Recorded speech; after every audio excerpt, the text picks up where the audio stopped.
So now let's try for the amplification. Is the speaker on? We try for the amplification. This is a test. This is a test. We're pretty close together. So Pilar, you can help me. Yes. So this continues to be a test to a test.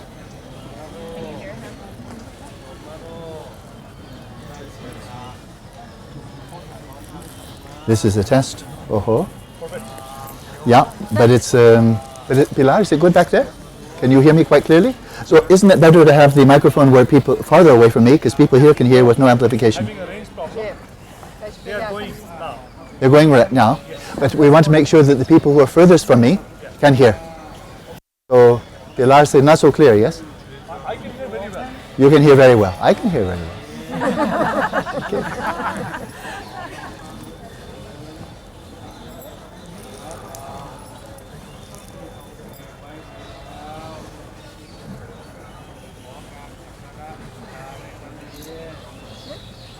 Okay, so it's 4:35. So Raviji, are we ready to begin? Yes. Oh, that's so good. Good. So let's spend just a couple of minutes, just quietly. You may just follow the in and out breath as the Lord Buddha taught. So just quietly, I'll give a bit of guidance and then we'll go to the teaching. So let's simply sit quietly, make the mind serviceable with mindfulness of breathing. Very good, very effective method.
And for those who wish to enter the path of the Buddha, to follow the Buddha Dharma, the gateway is placing our trust, our confidence in the Buddha himself, in his teachings, the Dharma, in the community of great adepts who've realized the fruit of the path, the Sangha.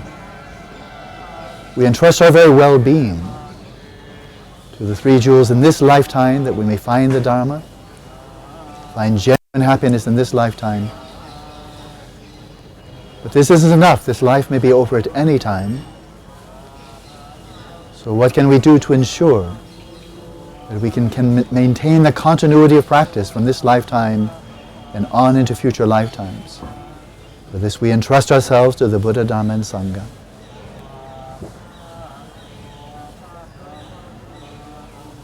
But to find liberation, which after all is the central point of the Buddhist teachings, we must entrust ourselves to a person who has found liberation, realized liberation, and who is effective in leading others to this fruition. So for our freedom from samsara, we take refuge.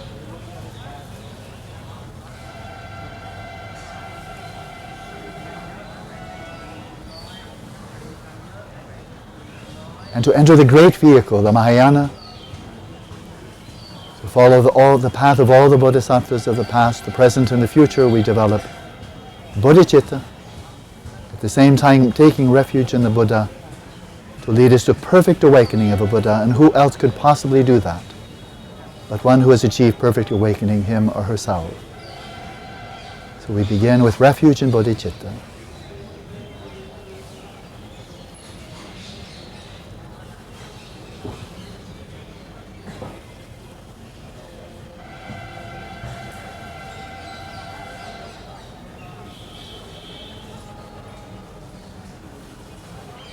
We bring this preparation to a culmination, as Geshe-la taught us this morning, by arousing the aspiration, and beyond the aspiration, a resolve, a commitment, a determination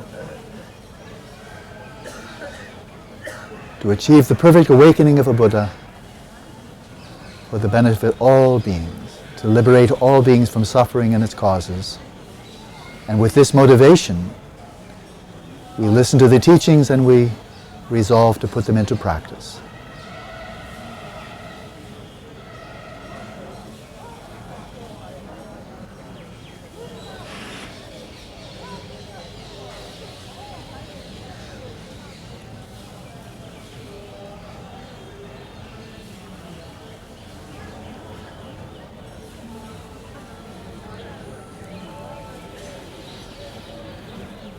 So I've been asked this afternoon to give some introduction to one of the most revered and loved and practiced and taught teachings in all of Tibetan Buddhism. And it was by one of the greatest of the Indian pundits throughout all of Indian history, who is known for his exceptional kindness to the people of Tibet. And this is Jo Atisha, Dipam Garasit Jnana. And we were at his home monastery just a couple of days ago, but we were there a very short time. And the sun was going down, so we had planned for me to discuss his quintessential teaching there. There was no time, so now we come to the place of the Buddha himself, his enlightenment. And so to focus on the 7-point mind training, the Lojong Dunduma is called in Tibetan. As Geshe-la commented, I think a day or two ago, that Atisha is especially well known and revered by all schools of Tibetan Buddhism. The Nyingmapas who were already there before he came, and then the new translation schools, the Kaikyu, the Sakya, the Gelugpa, all of them revered Atisha. No sectarianism there. Maybe, I speculate, maybe one reason, no politics. In Tibet there was a lot of power, there was Dharma together with power. It's true, it happens, and it's not bad. But it always creates then rivalry. Wherever there's power, then people want. And it creates some competitiveness, yes? It's always true. Whatever religion, whatever path, also for philosophy. But Atisha and his great disciples, these great Kadampa Geshes, they were known for just simply being simple Buddhist monks, simple Buddhist practitioners. And in fact, his principal disciple, Domdumpa, wasn't a monk. He was a layperson, never became monk. And he's regarded as one of the earlier incarnations of His Holiness Dalai Lama, Domdumpa. So Atisha, he really stirs my heart with faith. I've studied his life, his teachings, and the teachings he's most well known for, which he formulated, it was something unprecedented, is what we nowadays call the Lamrim, the stages of the path. In the Sakya tradition they call it Lamde, same format. In the Kagyu tradition, the jewel ornament of liberation, Tapatagyen, that's their Lamrim. In the Nyingma tradition, words of my perfect teacher, it's Lamrim. So it's all schools without any sectarianism at all, but the basic format, the structure of this path as set forth by Jo Atisha. As Geshe-la said a couple of days ago, it's in these 3 scopes, these 3 approaches to Dharma. And the first one, when you really see what's the big picture, it's not just finding happiness in this lifetime. Death can come at any time. That's true for all of us. And in a way it would be relief if the materialists were right. In a way. Because then, then all my problems are finished. If I can just be terminated at death, okay, then this is like a poker game with very low stakes.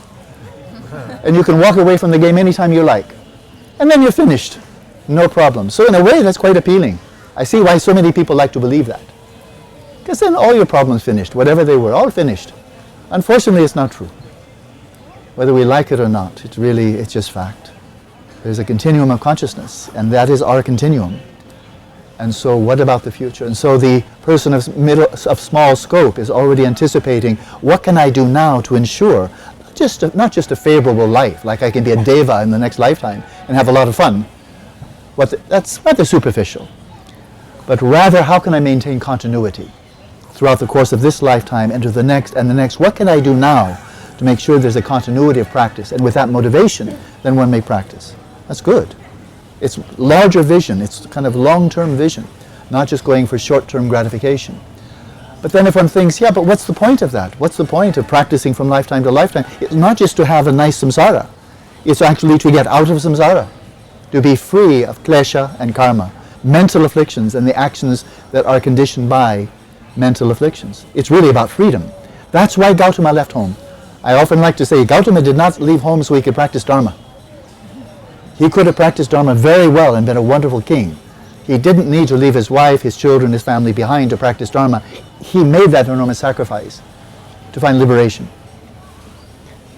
But then we think, if I achieve liberation, but my family I leave behind, and my friends I leave behind, and my broader family, all sentient beings, I leave behind, and I go off by myself and never come back, just wave goodbye as I'm about to die. How can that be satisfying? How can that be the highest goal? When I'm leaving everybody behind and basically saying thumbs up, good luck, but I'm never coming back. It's not satisfying, not as an ultimate goal. I can't accept that. For myself, no, not enough. And so therefore we think, all right, but how can we then be of greatest possible service? And then of course, there's only one answer. It's bodhicitta, the aspiration to achieve perfect enlightenment. And as Shantideva says, for as long as space remains, for as long as sentient beings remain, so long shall I remain to alleviate the suffering of the world. So there's the bodhisattva aspiration. Atisha laid this out, a person of small scope, person of medium scope, aspiring for liberation, with intensity as if your hair is on fire, and then the person of great scope aspiring for perfect enlightenment of a Buddha. So those are the classic teachings. I think many of you are all very familiar with them. Those are the teachings that Atisha wrote specifically in response to the king. And the king who invited him, and the king said, speaking to Atisha, he was like the president of Oxford or the president of Harvard University. He was a great scholar, renowned in India. They got a celebrity. They got the crème de la crème. You know, in getting him, they were incredibly fortunate. And there's a story, it's worth telling. It was his father, the king's father, who actually invited Atisha to come to Tibet. He pleaded with him, please come. Dharma has degenerated a lot. You're the greatest. You're a great scholar, you're a great bodhisattva, you're a great sadhu, you're a great, a great adept. You're everything. We need you. So he was really looking for the best. Why not? And all they had was money. They were really quite primitive. Tibet was not a very cultured society at that time. This is 11th century, So a lot of degeneration. But then in the meantime, as Atisha was thinking, gosh, that's a big sacrifice to go up to this, hillbillies, this very primitive country. And here he is, he's the abbot of one of the greatest monasteries or universities in all of India. But in the meantime, that king who invited him, there was a war, his country was attacked, he was imprisoned. It's like playing chess. They captured the king, and then they used him for ransom. You don't want to kill the king, you want to get money for him. So the opposing king captured the king who invited Atisha, and he said, I'll let you out, just give us your body weight in gold. Give us your body weight in gold, and when you go home, then we can play this game again. But when the king heard that his population, his country, they were searching around to get enough gold to match his body weight, to get him out of prison, he said, no, raise the gold, yes, but I want to stay in prison. Take that gold and offer it to Atisha. Take that gold. I don't mind dying in prison, but offer that gold to Atisha. This is our reverence. This is my reverence. And Atisha came. So then his son, when Atisha did come, he wound up spending the rest of his life there, 13 years. When Atisha came, then the king, now the prince who had become king, he said, Lord, we Tibetans, we're not a very cultivated or sophisticated people. So please lay out the path for us in a way that is short and easy to understand, that we can readily practice. So then he gave them Lamrim. And that became widely disseminated. I think Atisha wrote it in Sanskrit, but he helped with the translation into Tibetan, because he was both a translator as well as a great pundit. So those teachings became very widely disseminated and then flowed into all schools of Tibetan Buddhism. Yeah? But there was another teaching. And the other teaching was a teaching that was more restricted. It wasn't public teaching for I don't know how long, but for quite a long time. It was not a public teaching.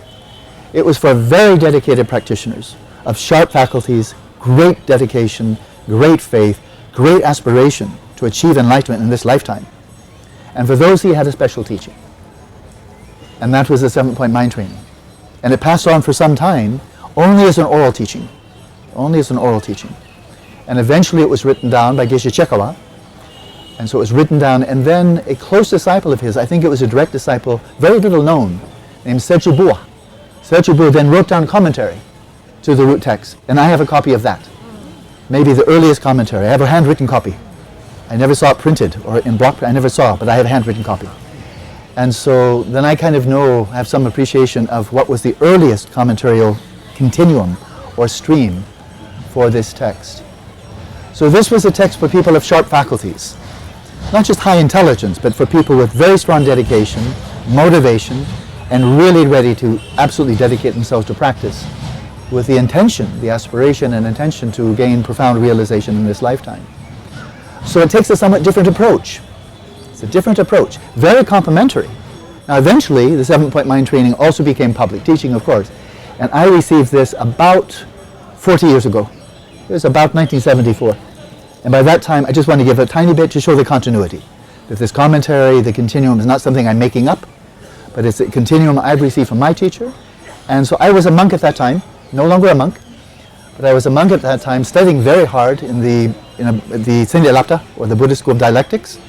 Very intensive training, but it was a lot of philosophy and debating, and I wanted something just for practice.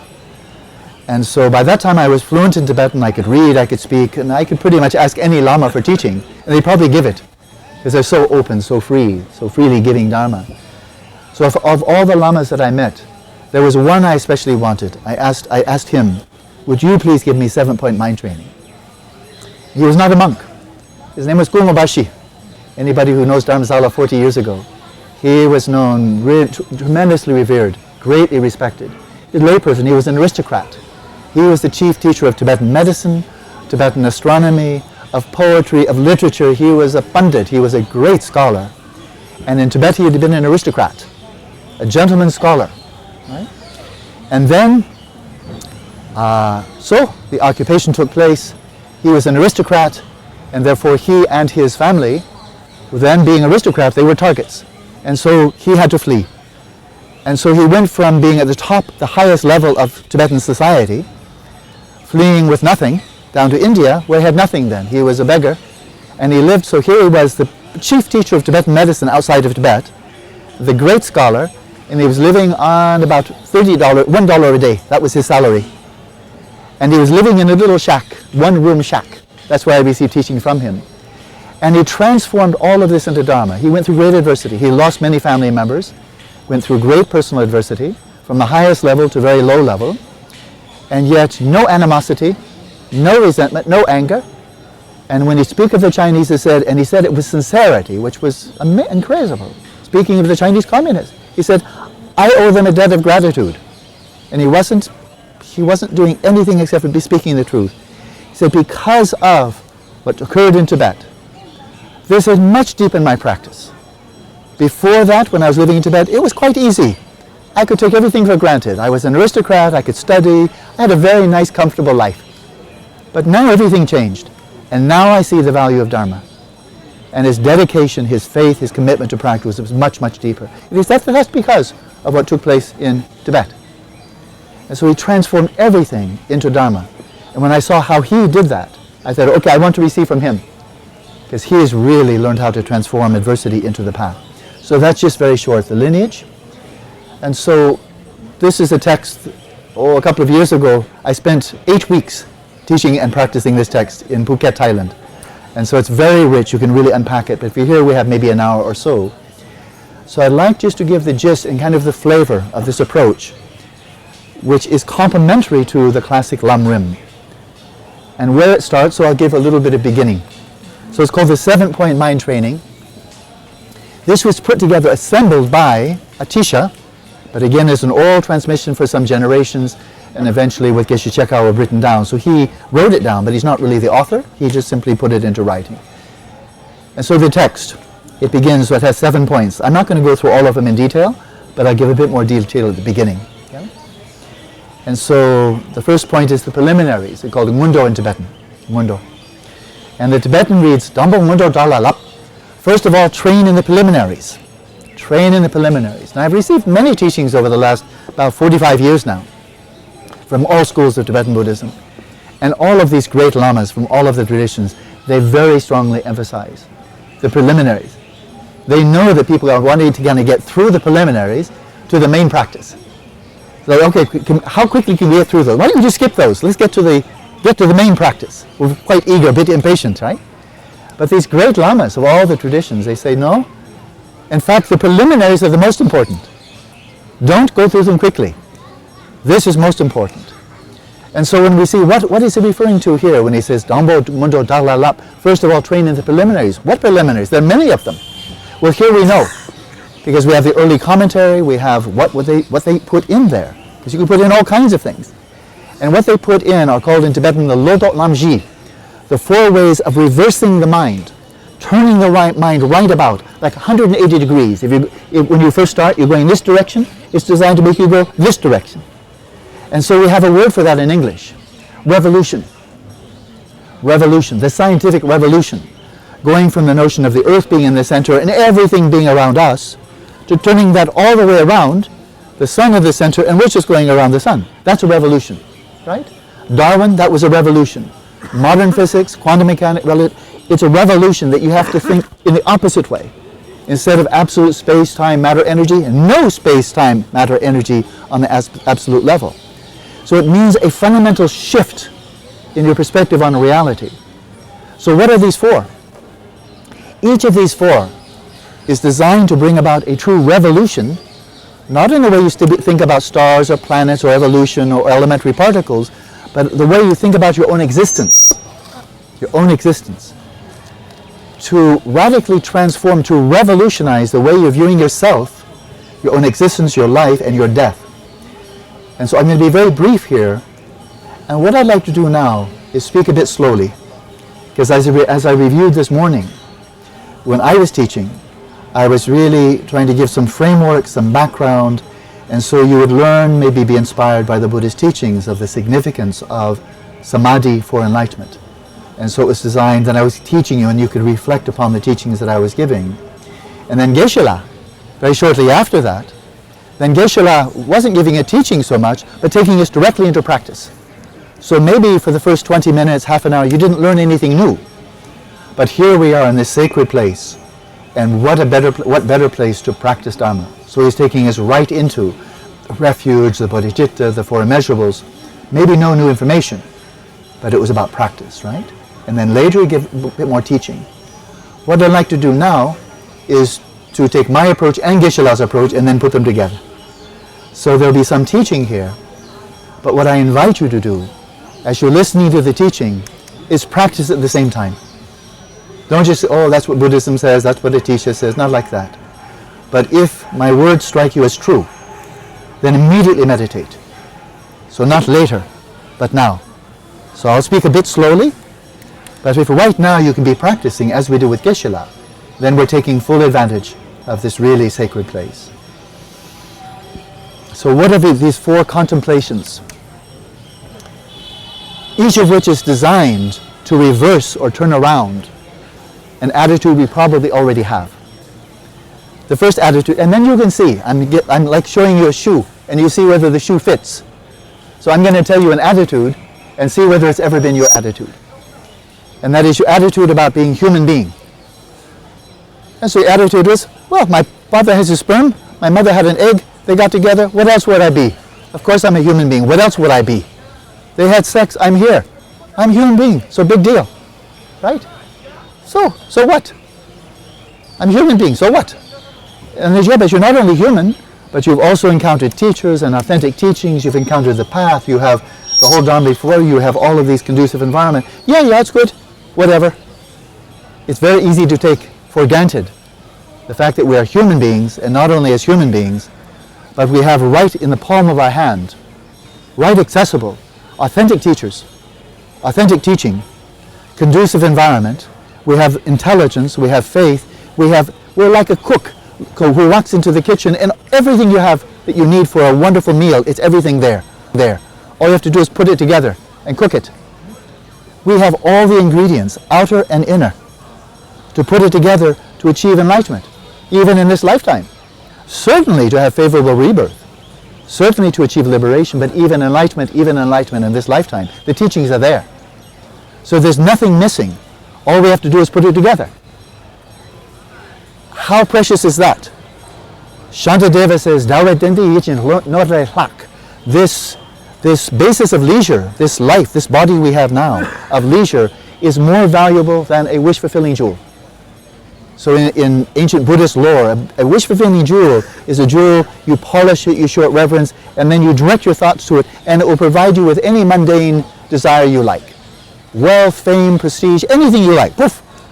Magical stone. But the body you have is more valuable than that. More valuable than that. It's with that. You get it and then you lose it. You die, you leave everything behind. Whereas here we can cultivate a wealth that carries on from lifetime to lifetime all the way to Buddhahood. And so we see, if we really reflect upon this like right now, how precious is this human life that we have now? And within human life, having all the opportunity on all the leisure, the outer, the inner, Dharma friends, spiritual teachers, spiritual teaching, we don't have to spend every moment just surviving. So in our group, we know we've been traveling a lot by bus over the last couple of days. As we look out the window, how many of the people we saw do you think had much leisure? Just to sit quietly, spend a week here, a month there, maybe go for a month-long retreat and so forth. How many do you think that had that leisure to really be able to devote themselves just to practice? Maybe even longer retreat. I think they're pretty much right on the marginal level of just getting by, yeah? And so maybe they can do a few prayers in the evening. That's about it. The rest are taking care of their children, they're trying to make a living, they're selling the bananas, they're selling their peanuts, they're fixing bicycle tires. How much profit do you think there is in that? You know, and it's an honest living. I hope you know I'm not speaking with any degree of condescension whatever. It's an honest living, that's good. When I go to Mexico also I see. I see no beggars in India. In Mexico, I see no beggars. I see people washing the windshield, selling balloons, selling flowers in the middle of traffic. That's an honest living. I have only respect for that. Oh, it's so difficult. And here you are making an honest living. I respect. That's not an easy life. You're living in the middle of traffic with all the traffic fumes, and you're trying to make an honest living. Oh, that moves me. Boy, I have respect for that. Be so easy to turn to crime or to begging, anything else. No, they're trying to make an honest living, working hard, but no leisure and no opportunity. And here we are. We have nothing to do all day, practice Dharma. And so to stop, even for a moment, the notion of taking for granted what we have. Every moment is precious. Every week is precious. The leisure and opportunity is unbelievably precious and so rare. And again, all we have to do, now we're almost like have clairvoyance. You watch CNN, you're clairvoyant. You go to the internet, you're clairvoyant. There's a disaster in China, we know about it. Why? We have our clairvoyance of internet. Or there's another civil war, there's another car bombing, or there's this or that. We know about it. So we know what's happening with the 7 billion people, and that's human beings. We know how rare it is, and that's just within human beings, let alone all the other realms of existence. So to recognize what I have right now, the wealthiest people on the planet probably don't have. They don't have. They could buy whole towns, they could buy whatever they like. But do they have a life of leisure and opportunity? Do they have Dharma in the palm of their hand? Many don't. They're not that fortunate. So who's more fortunate? Carlos Slim and Bill Gates, the other rich people who can't even count how many billions they have, or we who have Dharma? What would you rather be? You or a person who has no Dharma, but so much wealth, so much prestige, so much status? Which would you choose? Yeah. This is more precious here, what we have here. Because all that wealth, the prestige, the power, gives not even a tiniest bit of inner satisfaction, of genuine happiness. You can't buy it. Dharma leads us directly there. So here we are, but it's so easy to take advantage. I just had my health checked up. Blood test and this and the doctor and this, and they checked my heart and so forth. I'm in good health. Oh, that's good. Now I live for another 30 years. Unless I get hit by a truck tomorrow. Or maybe I have some brain anomaly. Maybe I'm died tomorrow. Oh, I'm dead. Stroke. I'm not too young. I'm not too old. Not too young or old. I can die anytime. Anytime. Nobody should be surprised if tomorrow I'm dead in my bed. It can happen. Why not? Why not? Maybe I'll live 30 years. Maybe I'll live 30 minutes. No guarantee. The only thing I can be certain of, apart from taxes, the other one, death. That I can be certain of. And so to hold that in mind, to cherish that. The Buddha said of all the footprints of the animals, land animals, the biggest footprint is the footprint of an elephant. And of all of the topics that we may contemplate to really dwell on, to make the biggest imprint on our lives, the biggest transformation, is reflection on impermanence. And so to not take for granted the notion that, oh yes, of course I'll live a long life, of course I'll remain healthy, of course, no guarantee whatsoever. To be aware every single day that we're in good health, the mind is clear, every single day. So precious, so precious. That's the second revolution. And the third revolution has to do with what will make us happy. We all want to be happy. We don't have to be religious or spiritual. We don't have to believe in reincarnation.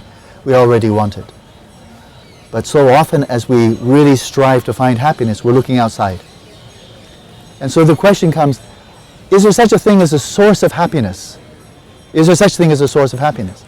And if there is such a thing as a source of happiness, it should be whenever you go to it, it will provide you with happiness. And the longer you engage with it, the longer it will provide you happiness. That's a source. So out in the desert, I've lived in the desert where there's artesian wells, water coming right out of the stone, out of the sand. And every time you go to the artesian well, it gives you water. And the longer you stay, the more water you get. So you can say, that's a source of water. Every time you go, it's water. The longer you stay, the more water you get. So now think of all the things out there, people, places, prestige, power, wealth, everything. What out there is an actual source of happiness, so that you know every time you go to it, you'll find happiness. And the longer you engage, the longer you'll find happiness. Now tell me, what out there is it true? Even a physical lama, if you have a person, a human being as your lama, can you say, oh yes, this lama, Dalai Lama, Karmapa, this lama, this great Rinpoche, this Tulku, he is a source of my happiness. Can you say, is it true? Every time with your lama, you're always happy. And the longer you stay with the lama, you're happier, happier, happier? I don't think so. We take refuge in the lama, but we're not taking refuge in the body. And the lama as a person out there is not a source of our happiness. He's a physician. He or she is a physician, showing us the way. But it's very easy to have attachment to the lama. It's very easy to have attachment to Buddha Dharma as an object. Think, oh, Buddha Dharma will give me happiness. Oh, Namo Buddha Dharma, as is some object of the mind. I don't think so. Buddha Dharma is not an object of the mind. Domdumpa, the great disciple of Atisha, when he was asked, what is it to practice Dharma? He said, give up all attachment to this life and let your mind become Dharma. Not have Dharma as an object. Your mind is a Dharma. So this is another revolution. To recognize having good companions, a wonderful spouse, healthy children, a good job, a conducive place to live, all of that's good. But none of that is an actual source of happiness. And there is only one, and that of course is your own mind. The others may or may not contribute, but there's no guarantee. And so the reality of suffering, the nature of suffering, the nature of dukkha.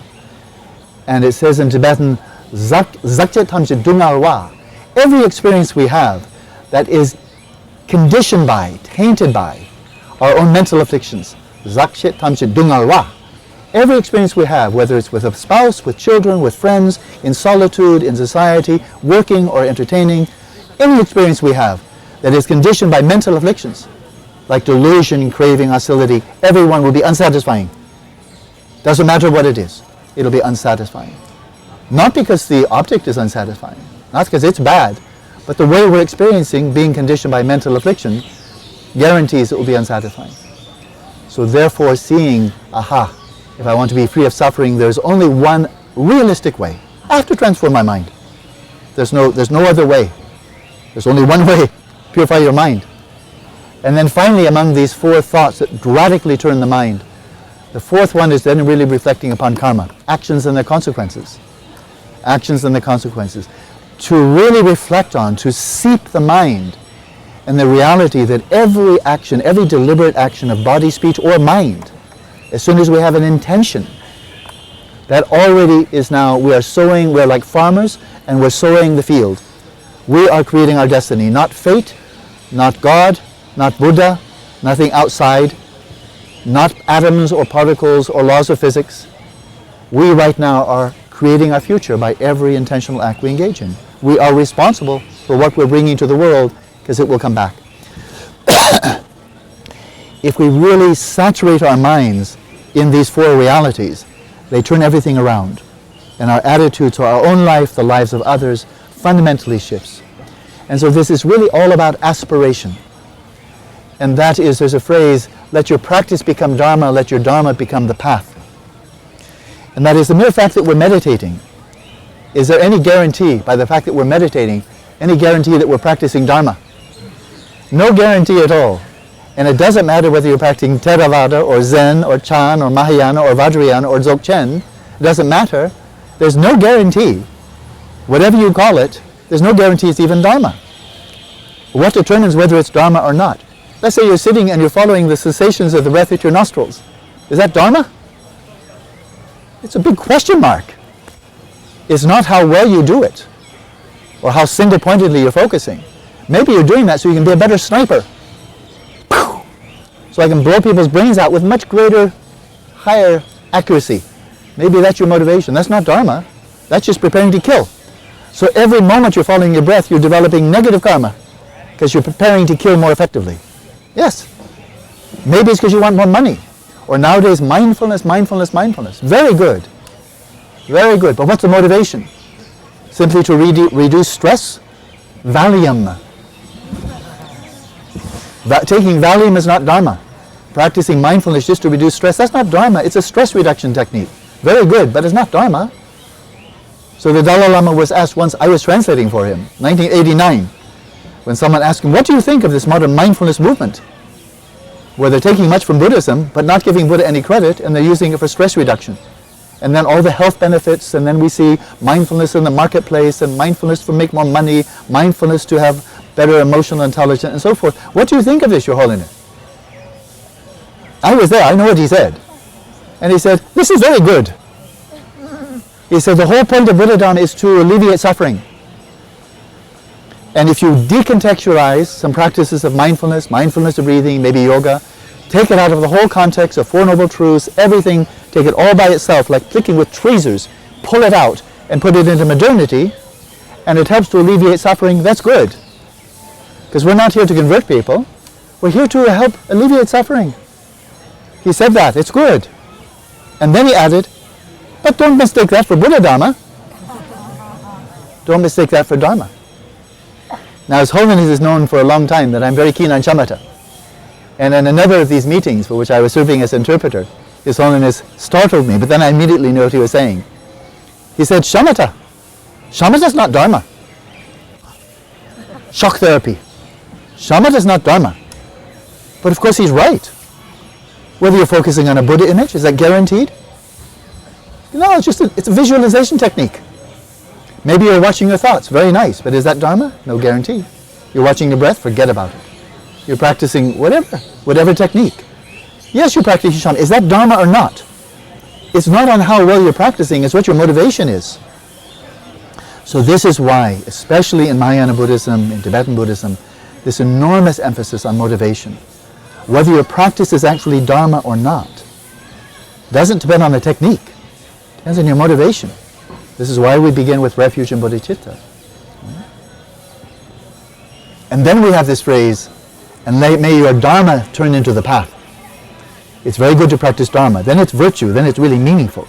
It's not just to overcome your hemorrhoids or a rash or something like that. Meditation for hemorrhoids, there is such a thing. Not just to get more money or a better sex life and so forth. Nothing wrong with that, but it's not Dharma. But the Dharma becoming path Is your Dharma practice, is it leading on your path that will bring about irreversible transformation? Because that's what path is. We can practice Dharma where you cultivate some good karma, you get some good benefit, and then it's finished. And then you cultivate some more karma, and then it's finished. But Shantideva, when he speaks of bodhicitta, he said this is like a perennial tree that gives fruit every year, year after year after year. So bodhicitta, developing the most sublime of motivations, then this now turns to the path that you're now on, a path of, one can say, spiritual evolution, of real deep transformation that eventually, when we go deep enough, is irreversible.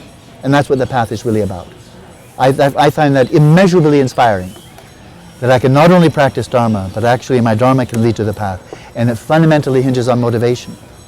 So that's why Atisha here, when he says, first of all, practice the preliminaries, he's talking about motivation. And it's above all, he hasn't gone yet to bodhicitta. It's interesting, but that's not there yet. He knows as well as anybody that the bodhicitta is absolutely central to the whole Mahayana path. But it's not the first thing he teaches. First thing he teaches, develop an authentic motivation, recognizing that samsara as samsara, suffering as suffering. What are the actual causes of suffering, the actual causes of happiness? Develop an authentic motivation.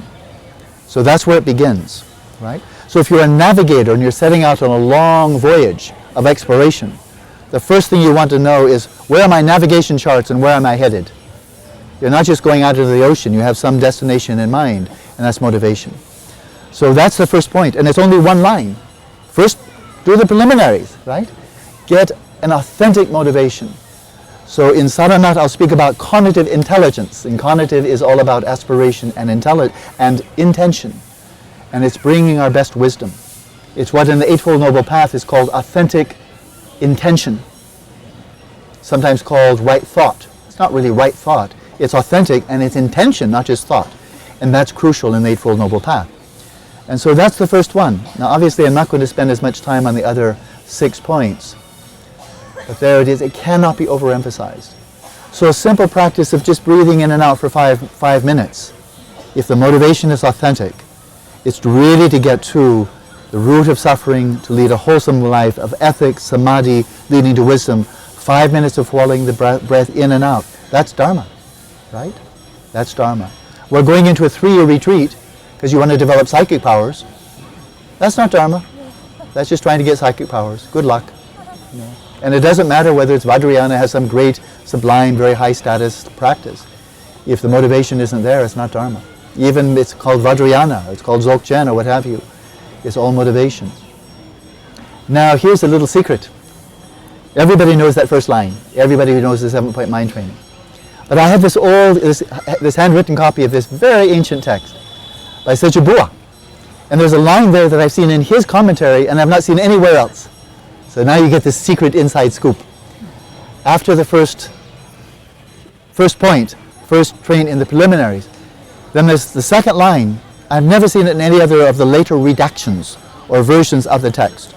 The rest of the text is pretty common, pretty standard in all the different traditions. But the next line in this very ancient version is in Tibetan, Tempa Topne Sangwate, having achieved stability, let the mystery be revealed. Let the mystery be revealed. Let the secret, Sangwa means like something secret, something veiled, something hidden, like a mystery. Having achieved stability, let the secret, the mystery, be revealed. So I read that, and then read the commentary. I'm so glad in a way it turned out well, that we had the talk on samadhi and enlightenment this morning, because what is this stability? What is stability of mind? It's shamatha. It's developing that relaxation, the stability, the clarity of attention, so that your mind becomes serviceable. Serviceable. Malleable, stable, clear, supple, and then you apply that to your coarse investigation, your subtle analysis. You're ready to launch into vipassana, into bodhicitta, but you have a mind that it's like if the mind were a car, you're behind the steering wheel, and you have the brake and the accelerator here. You're actually driving the car. But we all know what it's like, don't we? I think all of us have meditated, at least some. Have you ever sat down to meditate and say, now I'm going to meditate for 20 minutes? And 5 seconds later, somebody else is driving your car. You're sitting in the back seat, and it's a drunk at the steering wheel. going here and going there. Wee, wee. Say, no, please take a left. Yeah, I'm going to go right. No, take a right. No, I want to go left. Please slow down. No, I think I'm going to go faster. Who's driving the car? Not you. If you can't sit for half an hour and say, I want to drive straight for 1/2 hour, and 5 seconds later you're taking a right, you're not driving the car. So what's driving your car? Your mental afflictions. They're not your friend. And so the great Tsongkhapa, a tremendous admirer of Atisha, he said, once you've achieved shamatha, now you have a mind. Once you've achieved shamatha, now you have a mind. Until then, the mind has you. Or there was one movie, I won't elaborate, but there was one movie, well, I'll tell, Little Miss Sunshine. You remember when they tied the dog to the back of the station wagon? And then they forgot about the dog? So it's a comedy, so we don't have to be sorry for the dog. No animal was harmed in the production of this movie. But when the dog's being dragged behind the car, does the dog have a car, or does the car have a dog? And when we're being dragged by dullness, by agitation, excitation, mind wandering, and so forth, who has the mind? Do you have a mind, or does the mind have you? Who or what is behind the steering wheel, you know? And so this is why Atisha says, in exactly the spirit of Lord Buddha, that I discussed at some length this morning, if you really want to bring about profound transformation, deep, irreversible transformation, if you want to develop bodhicitta so deeply that it arises spontaneously, effortlessly, you want to become a bodhisattva? Good! Develop a mind that works. And use that mind to cultivate bodhicitta. Use that mind to practice vipassana. State regeneration, completion, vajrayana, and dzogchen, very good, but get a mind that works. And so that's why Atisha said, having achieved stability, so upon having authentic motivation, make the mind serviceable, make the mind firm, unified. Samadhi. The term samadhi is a very nice word. Sam means totally, completely. A is an intensifier, means like very or extremely. And da comes from the Sanskrit verbal root, means to place or to put. So it's completely, really putting. What's that? It's the unification of the mind. So that if I wish to attend to a rosario, I give you my full attention. Boom, I give you my full attention. When we're having a conversation with someone, we should give them the full attention. If we're making a gift to someone, we should give them our full attention. One Benedictine monk, I will quote him here in Bodhgaya, a very dear friend of mine, he said, the greatest gift we can give to another person is our attention. And we know if we don't give our attention, we won't give anything else. If we don't give our attention, we'll not give anything else. If we do give our attention, we've given something of great value. And then all good can flow from that, if our hearts are open. So, this is why he goes from cognitive intelligence to developing attention, making the mind serviceable. But now for what? Having achieved stability, now reveal the mystery. Now reveal the great secret. And what's that? The nature of existence.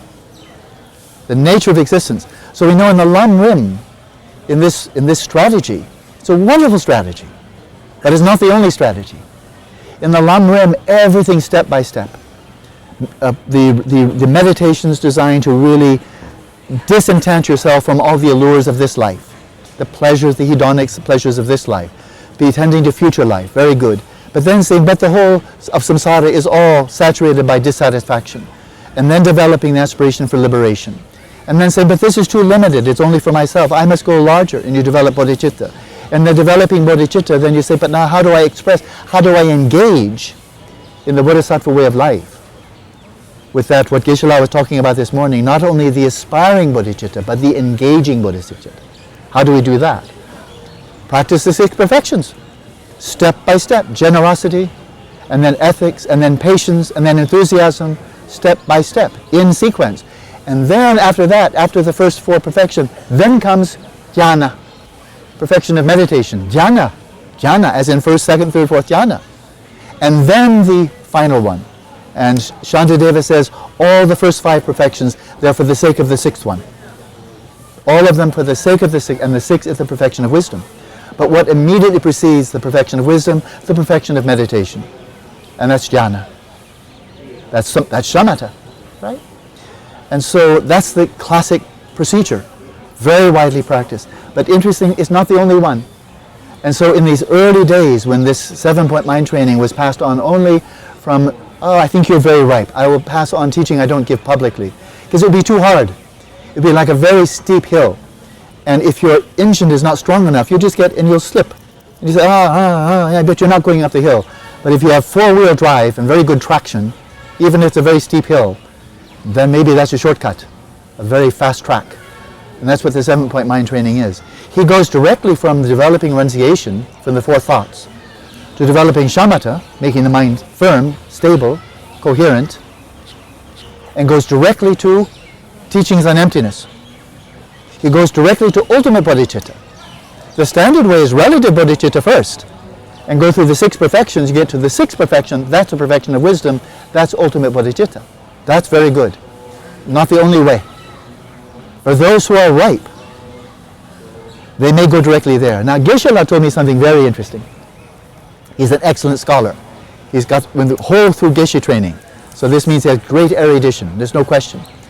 And he's debated for years and years and years, and he has a great enthusiasm, great erudition for Madhyamaka, the middle way view of Nagarjuna, the perfection of wisdom. He debates this, he's thought about it for years and years and years. And as a result of that, some insight, some clarity has come. But what he told me just a couple of days ago, in just a one-on-one conversation, he said, I've been teaching some people who are quite new to Dharma. He spoke of one woman. I can't remember, I think she was an artist maybe, for something not really Buddha Dharma at all. But she came, she was kind of interested, and he took her right into meditation.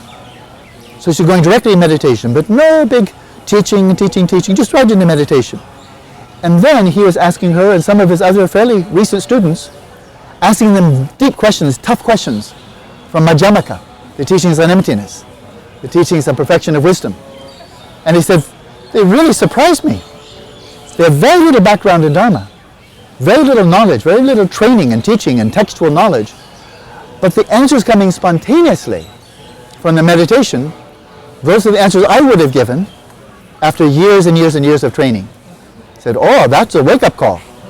Maybe there are people nowadays like us right here. Maybe we didn't have the opportunity to spend 10, 20 years learning text, memorizing text, debating for hundreds and thousands of hours. Maybe you don't have the opportunity. But if the mind is ripe, you go into meditation, the insights may come up spontaneously. So there's hope for us, even if we can't spend 20 years in a monastery. And so this is the approach Atisha is taking here. And just to give a little bit, again, I'm not going to give detail and we will not spend much more time here, but this is quite thrilling. It's quite an adventure. This is drama, because we're going right into the depths from the beginning. We're going to get to relative bodhicitta by way of ultimate bodhicitta. That's exceptional, because the standard way is ultimate bodhicitta by way of relative bodhicitta. That's going in the shallow end of the pool into the deep end. But Atisha is now just throwing you into the deep end and said, okay, sink or swim. And then out of your ultimate bodhicitta, out of realization of emptiness and independent origination, from that you may go directly into relative bodhicitta and find your relative bodhicitta is springing forth from ultimate bodhicitta. Now, there are many methods of shamatha. But in the Mahamudra and Dzogchen traditions, and one or other is found in all schools of Tibetan Buddhism. So in the new translation schools, the Kagyu, the Sakya, the Geluk, more Mahamudra. But it's taught in all 3 traditions. In the old translation school of Nyingma, more emphasis on Dzogchen. But in these 2 traditions, very complementary, a lot of common ground. Dzogchen, the great perfection, and the Mahamudra, the great seal, both of these whole approaches to meditation are fundamentally aimed at realizing the nature of the mind, right down to the ground state of Buddha nature, or Rikpa, pristine awareness, or Yeshe, primordial consciousness, but really realizing your Buddha nature, realizing Dharmakaya, realizing Buddha mind. That's the core theme. And it entails Vipassana, and it entails then the actual practices of Mahamudra and Dzogchen themselves. But for both of these traditions, for Mahamudra and Dzogchen, if you read the classics, don't necessarily just rely on the popularized versions, where they're trying to give us a shortcut. Go for the professional literature, the ones that have been practiced for 1,000 years by the greatest adepts of Tibet, and earlier than that in India. and you'll see invariably shamatha is indispensable. It's indispensable. It may be overlooked, it may be marginalized, but I'm sorry, you're not following the teachings of the Buddha, you're not following Theravada, you're not following Mahayana, and you're not following Vajrayana if you skip shamatha, let alone if you skip vipassana. So, it's just possible, maybe there's some degeneration of Buddha Dharma today, when people maybe spend 3 years in retreat, doing all kinds of rituals and chanting and visualizations and mantras, very good, and they finish 3 retreats. Oh, I finished my 3 retreat. Did you do shamatha? No. How about vipassana? No. Well, that's very good, but then there's no path. And it doesn't matter whether you do it 2 times, 3 times. If you haven't practiced shamatha vipassana, you don't have a path. I'm sorry, but that's the way it is. That's not my opinion. And that's whether you're following Shravakayana, Mahayana, or Vajrayana. Shamatha and vipassana are the core of all of Buddhist meditation, regardless of school. That's the way it is. You don't have to agree with me, but what I've just said is what the Buddha has said, and the greatest teachers of all traditions have said since then. So in Mahamudra tradition, in the Dzogchen tradition, they look at the wide array of shamatha methods, and there's a wonderful selection, a great variety. It's like going into an ice cream shop and saying, oh, so many flavors. And that's wonderful. And these flavors, these different modes of shamatha, are designed for people with different temperament. But shamatha is always a preparation. In the Buddha Dharma, shamatha is always a means to an end, but it's not the end. Right? It's not shamatha for the sake of shamatha. So let's imagine, for example, that you're a Tibetan Buddhist and you really have great yearning, great faith, great aspiration to practice stage of generation, stage of completion, in whatever version, Vajrayogini, Goya Samaja, Kala Chakra, whatever you're drawn to. Let's imagine that. Well, anybody who knows about stage regeneration, the Kedim, there's a lot of visualization. Lots of visualization of yourself as a deity, the mandala, a lot of visualization. If you want to do that effectively, with stability and clarity, then the method of shamatha, why not start developing your visualization abilities now? And that's taught in all 4 schools of Tibetan Buddhism. How about the Buddha in front of you, or Tara, or Manjushri, or Guru Rinpoche, or Tsongkhapa? Very good. It's an excellent preparation for this much more elaborate visualization you'll do when you go to stage of generation and completion. But one of your great passion, above all, is to realize the nature of your mind. It all the way down to the ground, all the way down to Buddha nature. What if that's your primary aspiration, your great faith, your great passion? Is I want to know my Buddha nature. Then what method might be selected among all the variety of shamatha methods? This is a wonderful variety. Well, both the Mahamudra and the Dzogchen traditions, the greatest teachers, Padmasambhava himself, Dujum Lingpa, Lerap Lingpa, the list goes on and on. In the Mahamudra tradition and Dzogchen tradition, they keep on coming back to one method, very strongly emphasized, and they all teach it. So there's nothing sectarian. It's not like Kagyu versus Gelugpa or Nyingma versus Sakya, nothing like that. Absolutely non-sectarian. But if your shamatha practice is really to enable you to move directly from there to vipassana on the nature of the mind, to realize the emptiness of inherent nature of your own mind, and having realized the empty nature, then to realize the ground, Rikpa, pristine awareness, Buddha nature. It's a very straight track. If that's your aspiration, if that's your vision, what direction are you going? What is your aspiration? Not just I want to achieve enlightenment, but I want to go this path. If it's Mahamudra or Dzogchen, then the method that is most strongly emphasized in both traditions, in all schools of Tibetan Buddhism, is shamatha focused on the mind. And that is simply focusing single-pointedly on that domain of experience that is purely mental. So it's not open presence, it's not choiceless awareness, it's not bare attention, it's selective. Shamatha is always selective. But among the 6 domains of experience, the 6 domains, you're focusing on one. And that's the domain of experience in which thoughts, mental images, memories, fantasies, desires, emotions, and dreams, they all occur in that. So it's like having a cineplex with 6 theaters. You're only focusing on one theater. So you're really not giving any attention to the visual, the auditory, the tactile, the olfactory, or the gustatory. You're saying, all very well, but not now. Right now I'm focusing single-pointedly on cinema number 6. And that's the cinema of the mind. And that keeps on showing day and night. When you're dreaming, that cinema is still operating. They're still showing the films. When you're dreaming, because the dreamings take place in that domain, right? And when we're awake, the thoughts, the images, the memories, the desires are all arising in that domain. So you can take that domain as your object of shamatha. Semla mipeshine, shamatha focused on the mind. And it goes by other names, but I won't elaborate. But that's what it is. You can take that as your object and single-pointedly focus there. And whatever comes up, you're focusing on that. Now imagine, now let's just go into imagination realm for a moment. You may not have spent 5,000 hours, 10,000 hours. You may not have spent 6 months or a year or longer practicing this for 8, 10, 12 hours a day. Many people have. But maybe you've not done that just yet. But now try to imagine. What would it be like if for 12 hours a day for a year, 12-hour days for 2 years, you wake up in the morning and you start focusing on your mind. And hour after hour, you come out, you take something to eat, you drink, you go for a little walk and you go back. But just hour after hour, month after month, focusing single-pointedly on the mind. And observing, simply observing whatever comes up, arises and passes, rises and passes. What's it like when you come out of practice, out of meditation, when you're engaging with the world? Well, this is an experiment that has been done. So I can simply tell you and you can try to imagine it. But it's an experiment that has been run thousands of times. First in India, then in Tibet, also China, and so on. Here's what the great adepts say. If you've been doing just a shamatha practice, let alone vipassana or mahamudra or anything like more advanced, when you come out of meditation, you're looking around and you see all these appearances. The sounds, the chanting, the birds, the imagery, the fragrance. Maybe you're sucking a mint, you have some taste coming in, you feel the tactile sensations arising within your body, you feel the breeze, the coolness and so forth. So these appearances are all arising to your 5 physical senses, right?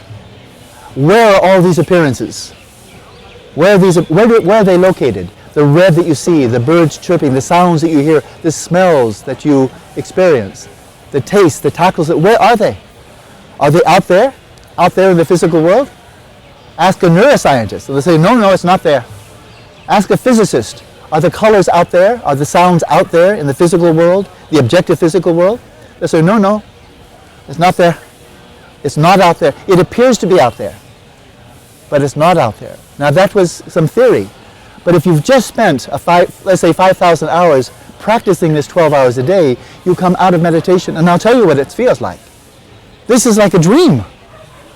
All those people seem to be really up there, but all the appearances are in my mind. None of these appearances exist outside my mind. Every appearance of memories, of hopes, of fears, of dreams, of sensory impressions, all of these are arising in the space of my mind. And they look solid, but how could there be anything solid in my mind? They look physical, but how can there be anything physical in my mind? Because my mind is not physical. And so you come out and you just see, with no philosophy, you see everything here is like a dream. Everything's like a dream. And this is what happens simply because of shamatha practice. So what's the first line from Atisha when he goes into the teachings on ultimate bodhicitta, the second of the 7 points of the mind training? What does he say? Regard all events as if they were dreams. That's the first line. That which would come naturally, flowing right from your shamatha practice, is flowing right into your vipassana practice. And now this is once again a revolution. Because when we see people, situations, places and so forth, it seems to be totally out there, just like in a non-lucid dream.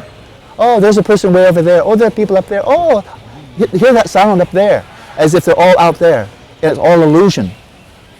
And so now he's saying, all right, if you have this momentum from your shamatha practice, so you're already seeing things as a dream, now to reinforce that, but now with wisdom. And to recognize all of these appearances, they're all pratitya samutpada.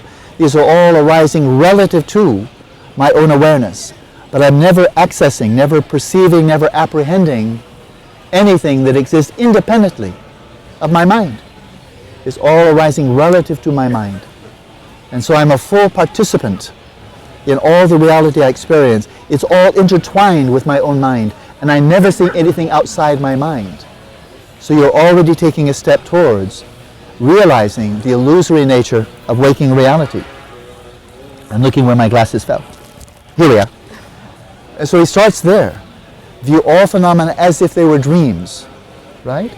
And that's just immediately. Start viewing this for what it is. This is like a dream right now. And then he goes on. Examine the unborn nature of awareness.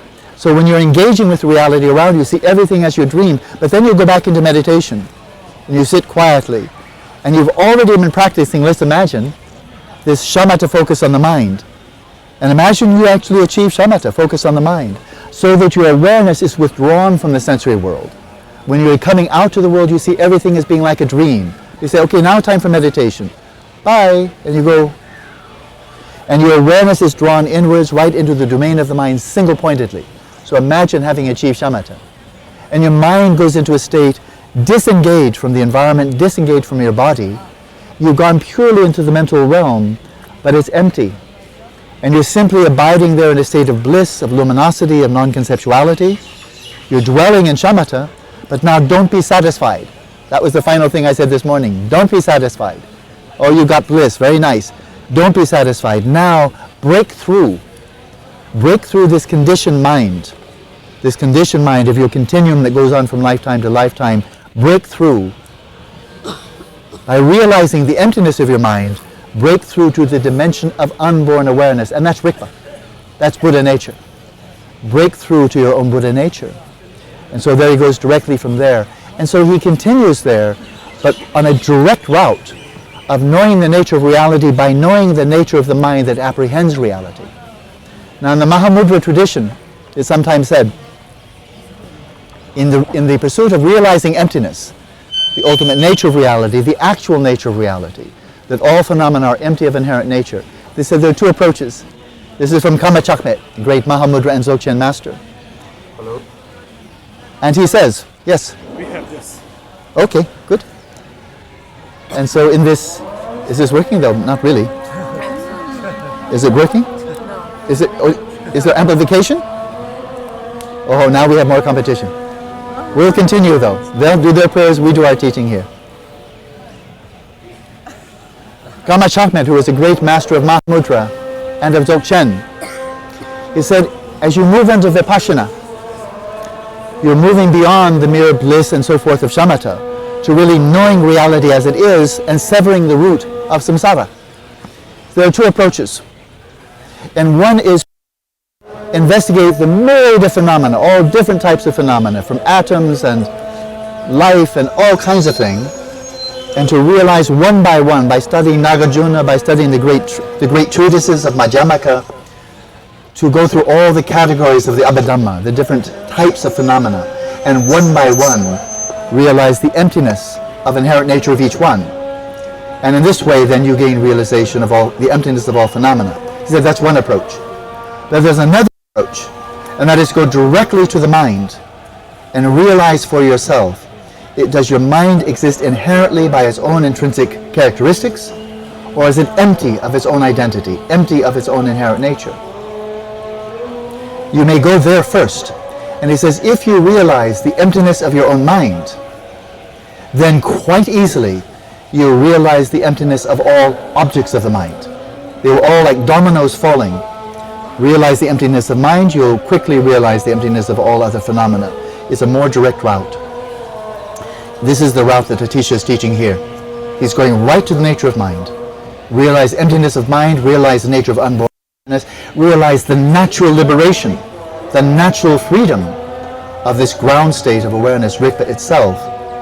And then when you come out of meditation, you're returning back to engaging with the world around you. He says, now act as if you were an illusory being, as if you were already dead and in the bardo. Act as if you were a mirage.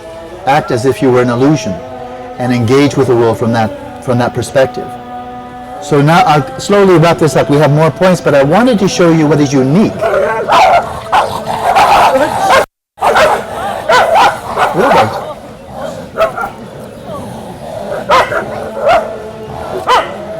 Peaceful means. Good. Thank you. Thank you. Good, good. Good, good. Very good. Very skillful means.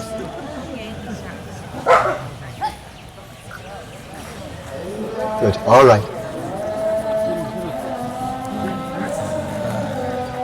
How do we go from renunciation and shamatha and then realization of emptiness, especially the emptiness of the mind, and then by the power of that realizing the emptiness of all phenomena, and by realizing emptiness of all phenomena, realizing, seeing for oneself how all phenomena arise in this mode of dependent origination. How do we go from there to relative bodhicitta? Because we see he does it very directly and very swiftly. It's not an elaborate whole sequence of meditations. He goes directly to Tonglen. From ultimate bodhicitta, he goes directly to Tonglen, the sending and receiving, sending and receiving. I think it's very smooth.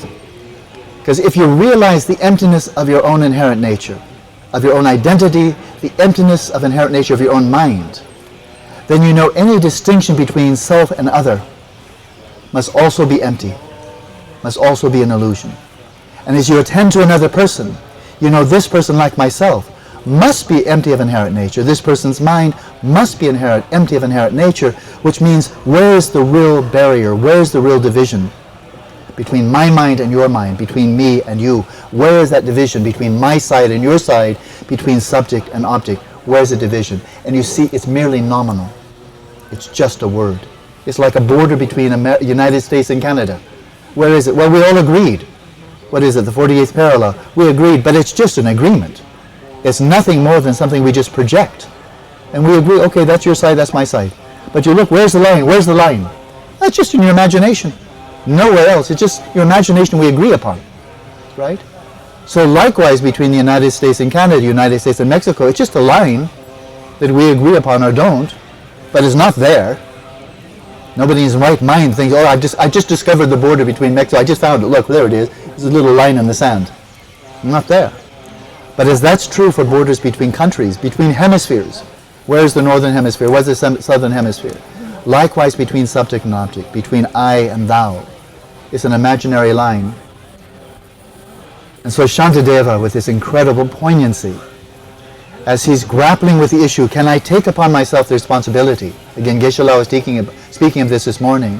When we attend to the suffering of our mother sentient beings, of our family, our extended family, human beings, animals, and all sentient beings, as we consider the challenge, can I take upon myself the responsibility?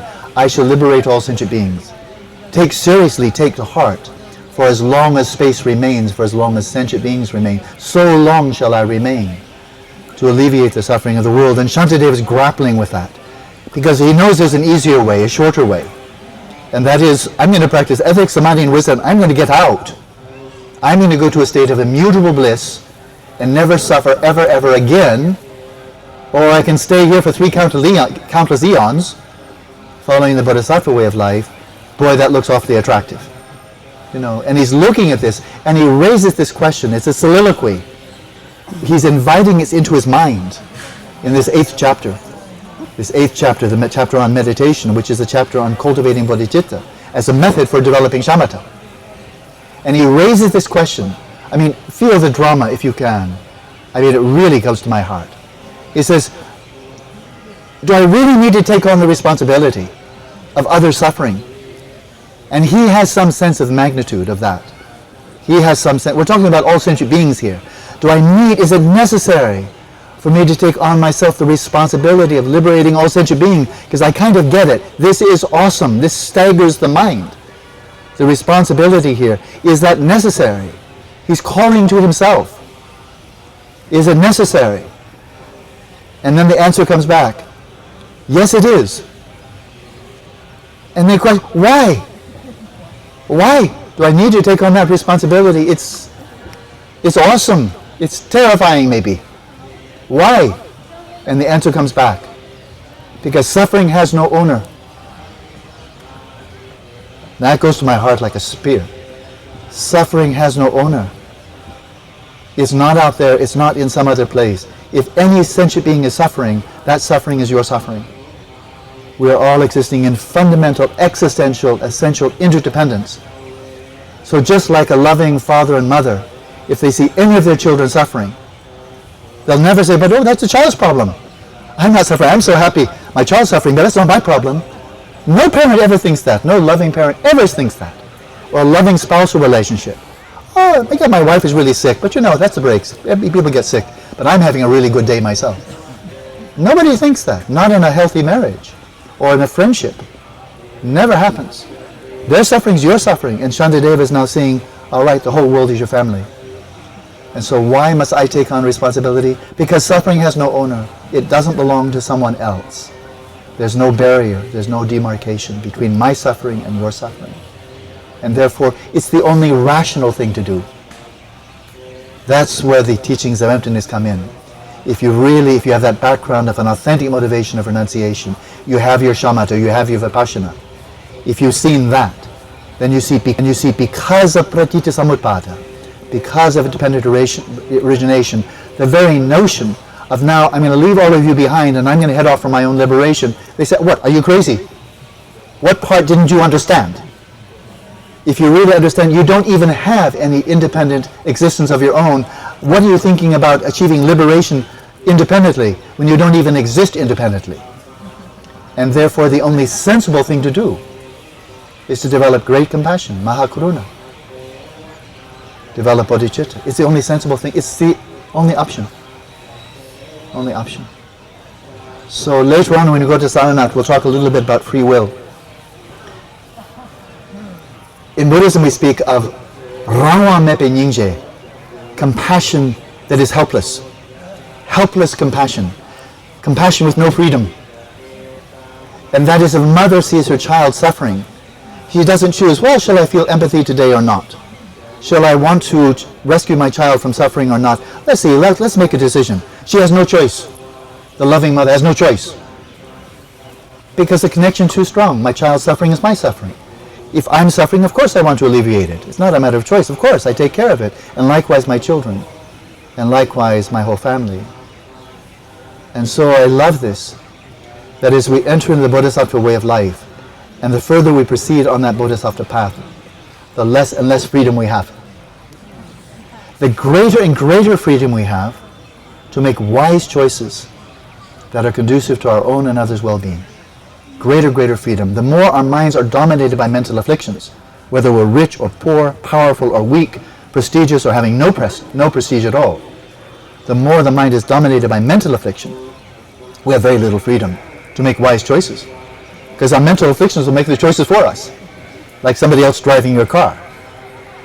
The more free we are of mental afflictions, the more free we are to make wise decisions. And that's the only kind of freedom that matters. Making wise decisions, having the freedom to make a wise decision and carry through with it. For that you want shamatha, you want vipassana, you want bodhicitta. So it's wonderful. On the one hand, on the other hand, the more deeply you cultivate compassion and bodhicitta, the less freedom you have. And so by the time you become a Buddha, then you have no freedom at all. Because you are so utterly, absolutely, and forever committed to alleviating the suffering of all sentient beings for as long as space remains, that if there's any suffering remaining in the world, you have no choice. As a Buddha, yet you have a very strong job description. And you have no choice. You can't say, oh no, I want to take a vacation from being Buddha for one day. Give me a break. I want to relax a little bit. So sorry. Buddhas have no vacation. No freedom to choose not to be Buddha. No freedom to have a little bit less compassion today. No freedom at all. Glorious lack of freedom. Helpless compassion. Magnificent helpless compassion. And so that's where Atisha, the great Atisha, who combined the wisdom of Nagarjuna with the skillful means of Asanga and integrated these into one integrated system. The Madhyamaka together with the Bodhicitta teachings, the Bodhisattva teachings of Asanga coming by way through from Maitreya. And so the teachings of Manjushri coming through Nagarjuna, the teaching of perfection of wisdom of Madhyamaka, the teachings of Maitreya on skillful means coming through Asanga, and these are unified, synthesized in this magnificent teaching of Atisha that he lays out on the Lamrim, but for those who are willing to follow the steep route up the face of the mountain, then we have this 7-point mind training. So you go directly from realization of emptiness, the realization of the dreamlike nature of reality, the realization of yourself as being an illusory being with no core, no essence. You're not intrinsically even a sentient being. You are empty of being a sentient being. It's only convention. It's a conceptual designation. Going directly from there to Donglen, attending to the suffering of any other and taking it upon yourself, attending to any other and offering them the best you have, your virtue, your goods, your virtue, everything you offer, and everyone you attend to. You're breathing in, you're breathing out. You're linking your Donglen practice, your restoration itself, practicing Donglen even with regards to yourself, taking upon the suffering that you'll experience in the future. Let it ripen now, and offering the joy that you have, offering this to others. And so he goes directly from teachings on emptiness, ultimate bodhicitta, to very simple teachings on bodhicitta. Very simple. Donglen. But that'll take you all the way. With that kind of background, the renunciation, the shamatha, the vipassana, the realization of emptiness of mind, you don't need now an elaborate approach to developing bodhicitta. Donglen will take you all the way, so that it becomes spontaneous. And you see anyone suffering, and you actually long, oh, might that ripen on me? It would make me so happy if that ripens on me. And whatever joys, bounties, possessions, and so forth, virtues and merit, oh, I'm so happy to give away. So happy, release without attachment. Because it's your joy to give it away. So that's how he goes to ultimate and relative bodhicitta. And the rest of the 7-point mind training is just to, to nurture that. To nurture that, to synthesize, to let the whole focus of your entire practice be on the cultivation of ultimate and relative bodhicitta. It's single-minded, single-pointed focus. There's the essence. Never waver, never stray, never forget, never be distracted. This is the core of all of Mahayana Dharma. This is the core of the path to enlightenment. And so the steps 3, 4, 5 is all about that. Focus, focus, focus. Here, self-cherishing is the root of all suffering. Self-grasping, the root of all suffering. Know who your real enemies are. Know who your real friends are. It's cultivation of ultimate and relative bodhicitta. Dharma gets very simple. Dharma can be enormously elaborate. You can study it for 30 years and have only a teaspoon from the ocean of Buddha Dharma. But it can also be very simple. Let your whole practice be ultimate and relative bodhicitta, and you're always on the straight track to enlightenment. And then the final two points out of 7 are really all about cultivating a way of life that protects your cultivation of ultimate and relative bodhicitta. It's advice. Avoid this type of behavior. Engage in this type of behavior. It's like with monastic vows. It's like with monastic vows. If you become a monk with the aspiration to achieve liberation, to practice ethics, samadhi, and wisdom, what do you have all those precepts for? Fully ordained monk, 253 precepts. Novice monk, 36 precepts. What are those all for? What are all those rules and regulations, those precepts, those vows for? To protect you. To protect you. Your practice of ethics, samadhi, and wisdom is like your garden. This is what will take you to the fruition of enlightenment, of liberation and enlightenment. But you need protection. So your ethics, your vows are like the rabbit fence. It's the fence around your garden so the other animals don't come in and eat up all your garden, your fruits and vegetables. And so ethics, all the precepts, all the advices on conduct, are all to protect us, our practice, so that it doesn't get eroded and stealed away or robbed away by misconduct. So that's the whole of the 7-point mind training. It's quite interesting. Ethics comes at the end. And right towards the beginning, after the preliminaries, comes immediately perfection of wisdom. So we see this is a very steep path, but it's a magnificent path. And I received this 40 years ago. I've taught it many times. And what I find remarkable, and this is where we'll end, what I find remarkable, having taught this again and again over the last 40 years, how many people who are very fresh to Dharma, who have very little faith or knowledge, are introduced, and Ravi is a wonderful example of this. I think when you first came, you said this is your first book. Commentary 7-point mind training, hardly any background.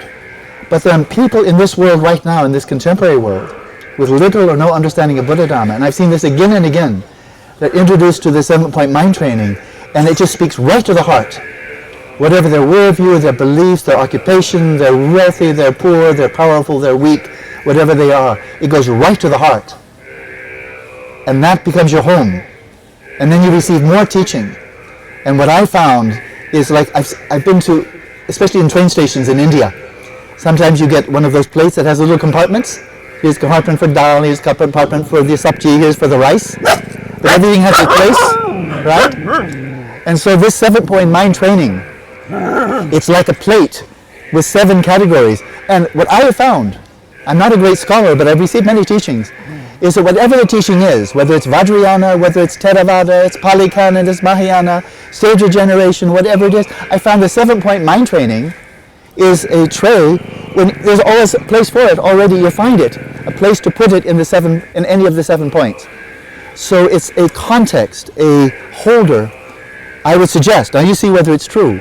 But whatever teachings you receive from Buddha Dharma, whether from the Shravakayana, the Pali Canon, Mahayana, Vajrayana, whatever you see whether it doesn't fit in the 7-point mind training. And then you see, aha, now I have a framework in which all the teachings fit. They all have a place, and you see how they all interrelate. So this is really magnificent. If you're going to start with one teaching, I don't think you can do better than the 7-point mind training. The Lama is fantastic, but this is complementary. And what I found for people like ourselves, many of us being relatively well educated, relatively intelligent, and looking for some really smart Dharma, not just calling on faith and belief and obedience. There's nothing wrong with that. But for myself, I know that would not have been enough. Give me something smart. Give me something intelligent that is fully contemporary and absolutely authentic to the Buddhist teachings. And that's what Atisha gives us here, the 7-point mind training. So there are many Tibetan Lamas, Westerner and Asian, Tibetan, Nepalese, Mongolian, and so on, who have this lineage. It's not hard to find. But if this gives you some inspiration to go deeper into this teaching, I say the door is open, and it truly is a magnificent teaching. So I have published many books, but 2 books on 7-point mind training, just out of my deep admiration, my deep faith, and so deep faith in Atisha. He was like, if I have a background in science, we think of Galileo, he was the scientist. He did everything that you would hope for a scientist. He developed his technology, he was an experimenter, he made observations, he was a mathematician, he made hypotheses. He was the first scientist. He was everything you could ever want a scientist to be. And he started the scientific revolution. I would say, everything you could ever want a Mahayana teacher to be, Atisha was everything. He was the Bodhisattva, he was the great scholar, he was the great Siddha, he was a great translator, he was a great writer, he was a great debater, he was a great teacher. He had everything. If you're looking for a guru, don't look any further than Atisha. He's the guru of gurus. He brought everything together, of Nagarjuna and Asanga, tracing back to the Buddha. So Namo, Namo, Namo to Jo Atisha, the Lama of Lamas, and this is why he's revered in all schools of Tibetan Buddhism. They all adore him, with no sectarianism. They all press palms. Oh, Atisha, such a great blessing to the people of Tibet, and now by way of Tibet, to the whole world. So this is all of that I've shared with you this afternoon is simply an expression of my reverence, my faith, my love and devotion for Atisha and for his teaching. So let's just spend a couple of minutes in quiet. The 7-point mind training says, Tokta Nila Jawani. At the beginning and end, there are 2 things to do. Beginning we've already done, and that is motivation. Right? Motivation. And at the end is dedication. So this day comes to a close. There's been wonderful virtue today. We've come to this holy place, the most sublime place on the planet for we who are following the teachings of the Buddha. We've had wonderful teachings from Geshe-la, wonderful Dharma practitioners all around us, great blessing here. I would say with great confidence, there's been a lot of virtue today, of listening, of practicing, of teaching, a lot of virtue. But now, where should we direct it? How should we direct it? That is what dedication of merit is for. So again, in silence, we have a lot of noise around us, that's good.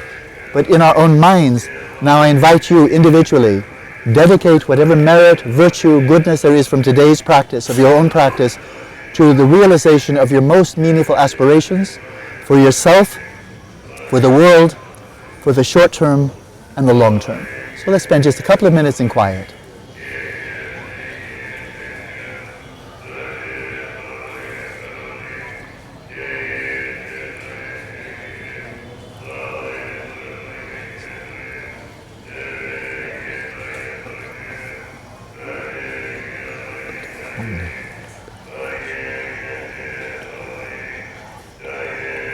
Right.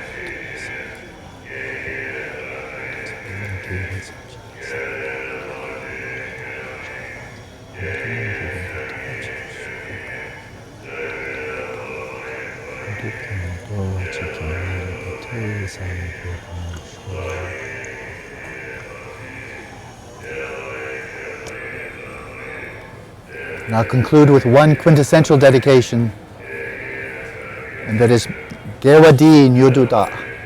By the merit of this, may I swiftly, Sangye Gopan Dupgyurne, may I achieve the state of Buddhahood, Doa Chikyam Malupa, Te Sala Gurpasho, and may I guide, may I lead every single individual without exception to that state of enlightenment. So, concluding prayer.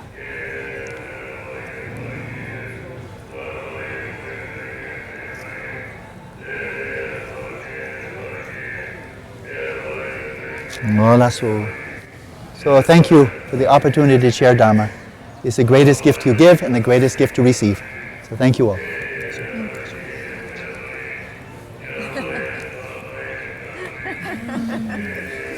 Got a front row seat.